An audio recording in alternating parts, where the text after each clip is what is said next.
finally, welcome to the very first episode of Inside the Mecca with yours truly, Titus J. Cleveland, man. Inside the Mecca is the place where we try to ignite your passions for basketball like never before, man. This ain't just a podcast. This is a relentless journey through the heart of the game and the concrete jungle, New York City and New Jersey. This is something that I've had thoughts about for a very long time. I had talks with some important people, insightful people, and they kind of reshaped my mind as to my purpose as to being back in New York City. I came back here and I'm thinking to myself like, yo, I need to get up out of here. I need to go somewhere else. But then someone told me, or someone enlightened me and let me realize and allowed me to realize that I'm probably in the best position I could possibly be in. Okay, I'm in the city that is quote unknown is the number one market for television. Why not try to make it here in the number one market? And I said, hell, why not? So I had started contemplating, started thinking of some things, and I thought, let me create something that would be my own. Something that when you think of Titus J. Cleveland, or when you think of Inside the Mecca, you think of Titus J. Cleveland, and vice versa.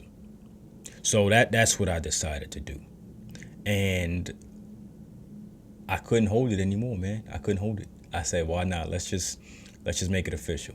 So yes, this is the very first episode of Inside the Mecca with yours truly, man.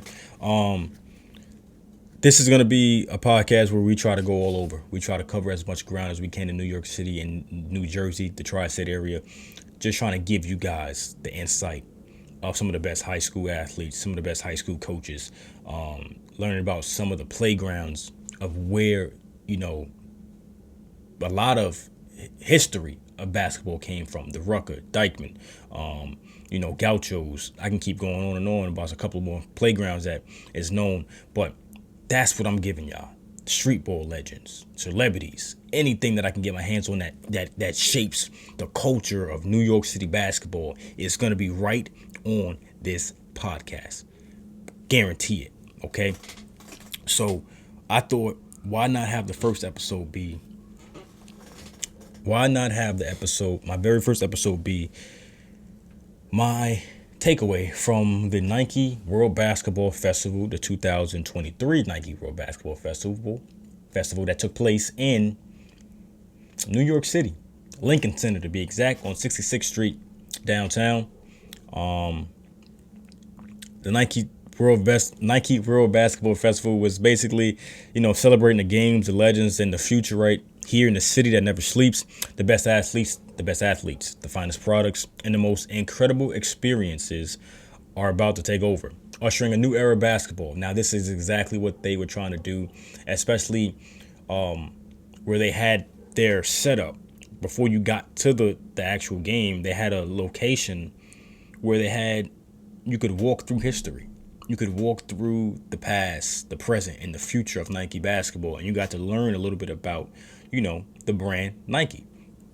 And just it's the different shoes that they've created, the signature shoes, going from being from the recent Sabrina Ionescu to all the way going down to LeBron James and going further than that. So it was cool to learn a little bit about the history of Nike and how they, cultivate, a signature shoe designed for one specific person. It was cool to see.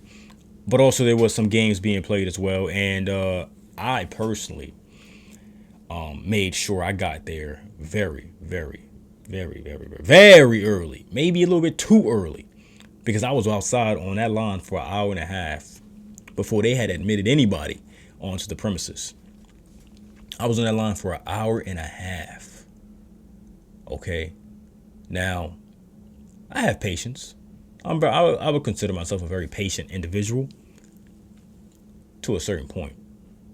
And it was right about up until that hour and a half mark where I was starting to get a little bit impatient because they kept saying, oh, don't worry, we're going to be moving along just we're going to be moving along shortly.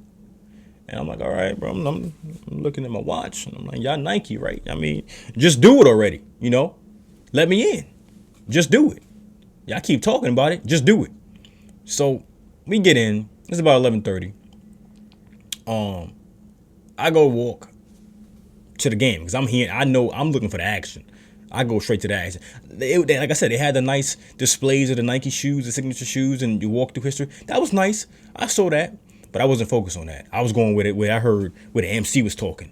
So I went straight. I found where I was going. I found what I was looking for. I go there, and I set up shop.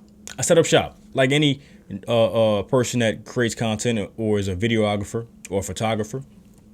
You try to find the best position that you can find, that you feel like you can get the best quality pictures and quality visual of what you're shooting, right? I found my spot. I was good. I was like, cool.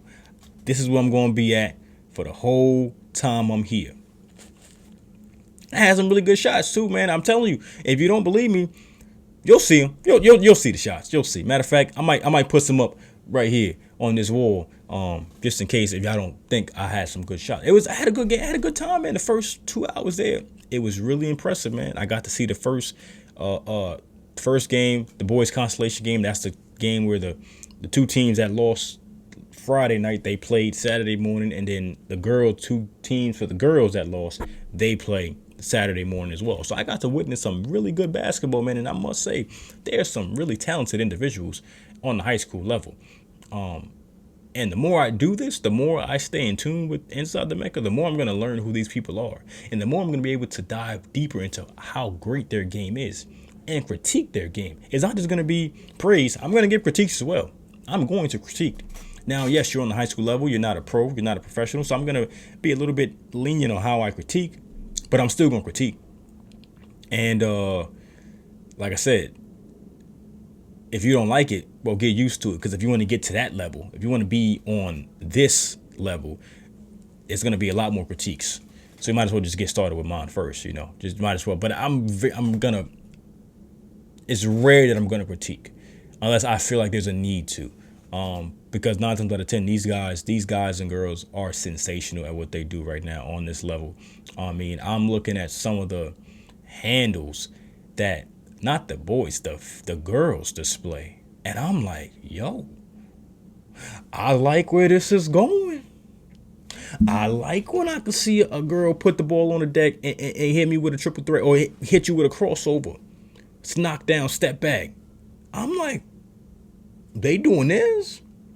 So I said, oh, Lord, the WNBA going to be fine. The WNBA is going to be fine within the next couple of years because the talent that's already there, the talent that's coming in, and the talent that's on the high school level, they're fine. They're going to be good, man. And I think it was great to give them shine right now because as much as basketball, the NBA and male and boys basketball has been at the top, the female basketball, man, they are coming and they have a lot to show for it, man. They are definitely on the rise, man. I love seeing. I'm gonna be watching more girl basketball, female basketball, woman basketball in this podcast. So that's that. But yeah, man, I get there, man. I set up shop. I got some good angles, and then both games is over. I'm like, all right, cool. So they saying the next event won't start until about 4:00. So I'm like, damn, that's about 2 hours from now, huh? What the hell I'm gonna do for 2 hours? I ain't got nothing to do. So I'm like, nah, I'll just sit here, bro, and just capture some B-roll, capture some pictures of the court, try to get as much, excessive B-roll footage as possible. Well, like 2 minutes after, they say, yo, you gotta leave the bleachers and come back at 4. I'm like, huh? Why I gotta leave? I just waited in line for 2 hours. Why I gotta leave to come back to wait online again? I'm like, what? That don't make no sense.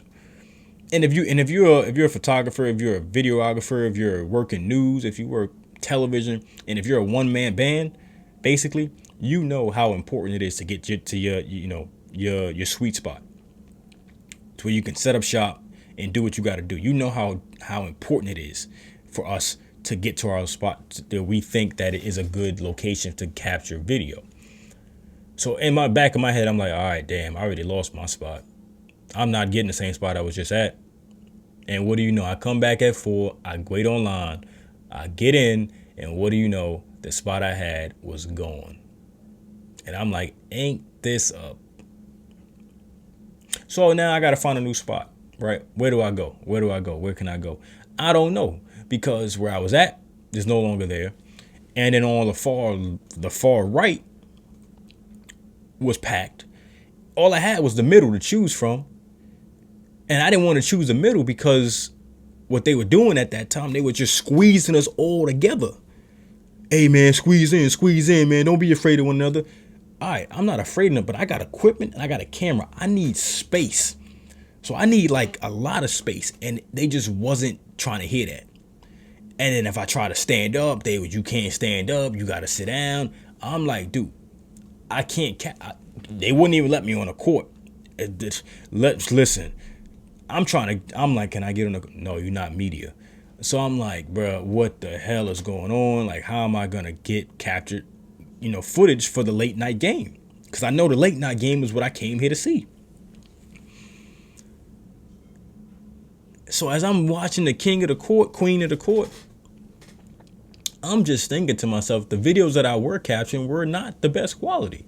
You had people walking through the video. You had dudes on the court side that had the passes, that had courtside passes. They standing up. I'm like, for what do you need to stand up for? You literally on the court. You're watching the game. Why are you standing up? So they're blocking my shot. Then I got security blocking my shot. I'm like, man, you know what, bro? I'm about to just leave, bro, because I don't see myself finding another spot. Now, should I have stayed? Yes, I should have stayed because you never know what could happen. I could have got moved somewhere else. I could have got up, went to another spot, and chose to set up shop there. But I didn't do that. I decided to leave. But I should have stayed, man. I really should have stayed because after I leave, man, I go on my phone and I see Kevin Durant, Devin Booker, Ja Morant, Scotty Barnes, Jewel Lloyd, Sue Bird, Victor Wembanyama, Carmelo Anthony. I'm like, damn. I was like, oh, now it makes sense why y'all was so protected of making sure who goes where and who gets access to whatnot. I'm like, oh, okay, now it makes sense because you had the big dogs coming out. You had big names showing up to this event, and I didn't know that. I heard while I was walking around that Melo might be pulling up, KD might pull up. I heard Travis Scott was up, but I was like, nah, Travis Scott didn't pull out. And then he pull up, and I'm like, yo, I could have stayed for that. But it was a learning experience for me, and I'll leave it at that. It was a learning experience for me because I now know how I have to conduct myself in an environment like that, where I got there an hour early and I made it online and I got to my spot, but I messed up. You want to know where I messed up? Where they told me I had to leave and come back at 4. I went and got something to eat because I was hungry. What you want me to do? I'm hungry, man. Shit.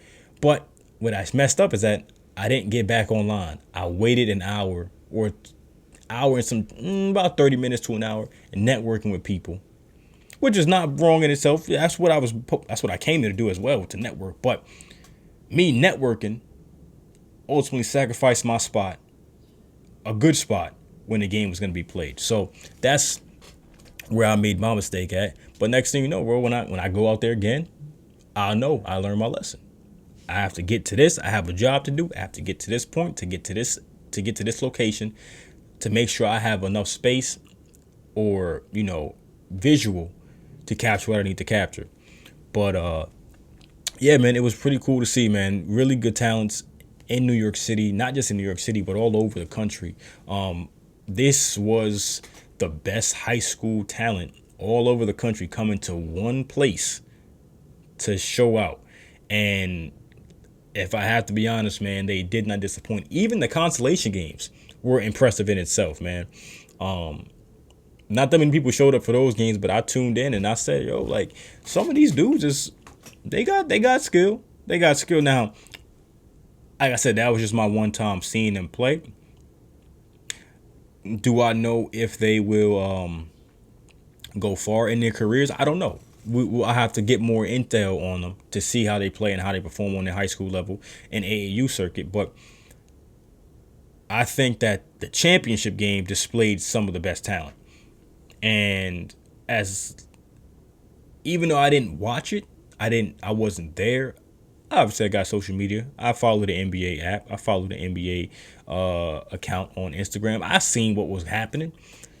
Them brothers could ball, man. Boogie Flan, Dylan Harper, Ian Jackson, Cayenne Anthony. I mean, Cayenne, the young pup, man, he was out there, making a name for himself. I seen him catch a alley oop in that game.